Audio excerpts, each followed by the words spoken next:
नंदुरबार जिल्ह्यातील आपत्कालीन आरोग्य सेवेचा गंभीर प्रश्न पुन्हा एकदा समोर आला आहे। नंदुरबार खंडबारा मार्गावरील भादवड गावाजवळ 2 मोटरसायकलींची समोरासमोर भीषण धडक होऊन झालेल्या अपघातात 2 तरुणांचा जागीच मृत्यू झालाय, तर एक तरुण गंभीर जखमी झालाय। अपघातानंतर गावकऱ्यांनी तातडीने 108 रुग्णवाहिकेला संपर्क साधला, मात्र रुग्णवाहिका घटनास्थळी पोहोचण्यासाठी तब्बल तासभर लागल्याचा आरोप स्थानिकांनी केला आहे। नंदुरबार खंडबारा मार्गावर सुरू असलेल्या रस्त्याच्या कामामुळे अपघात झाल्याचा प्राथमिक अंदाज व्यक्त केला जात आहे। रुग्णवाहिका उशिरा पोहोचल्याने गंभीर जखमी युवकाला स्थानिकांनी खासगी वाहनातून दडगाव ग्रामीण रुग्णालयात उपचारासाठी दाखल केले असून त्याची प्रकृती चिंताजनक असल्याची माहिती आहे। रुग्णवाहिका वेळेत पोहोचली असती तर जखमीला अधिक लवकर उपचार मिळाले असते, अशी भावना नागरिकांनी व्यक्त केली आहे।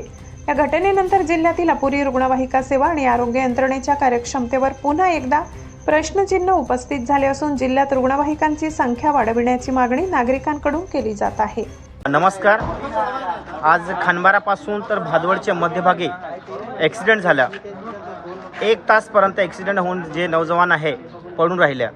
खंडबाराला संपर्क केल्यानंतर सुद्धा रुग्णवाहिका उपलब्ध नाही झाली, कारण 1 तासपर्यंत जर रस्त्याचे काम चालू आहे, रुग्णवाहिका जर उपलब्ध झाली नसेल तर मला सांगा, जर योग्य वेळेस रुग्णवाहिका उपलब्ध झाली असती तर ते 2 तरुण मेले आहे ते जिवंत झाले असते। एक तरुण आता नंदुरबारला पाठवलेले आहे। तर मला असं वाटतं की रस्त्याचे काम सुरू आहे तर प्रशासनाने लक्ष दिलं पाहिजे। जर रस्त्याचे काम चालू आहे तर नेहमी ॲक्सिडेंट होत असतात। मग हे ॲक्सिडेंट थांबवायचे असेल तर तुम्ही उदाहरणार्थ खंडबारा असेल, नंतर विसरवाडी असेल किंवा जवळजवळ कुठे पण असेल त्या ठिकाणी रुग्णवाहिका उपलब्ध झाल्या पाहिजे, एक्स्ट्रा उपलब्ध झाल्या पाहिजे। जर हे आदिवासी जिल्हा आहे म्हणून अशी असुविधा आहे का? सर्वात महत्त्वाचे काय, आदिवासी लोकांचे जे मृत्यू झाले आहे त्यांना काही महत्त्व नाही का, असा प्रश्न पडतो।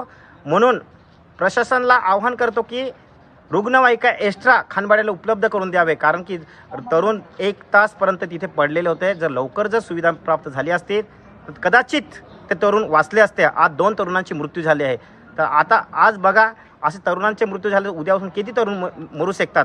म्हणून प्रशासनाला विनंती करतो की त्याने लवकरात लवकर रुग्णवाहिका उपलब्ध केली पाहिजे, एक्स्ट्रा ऑर्डिनरी।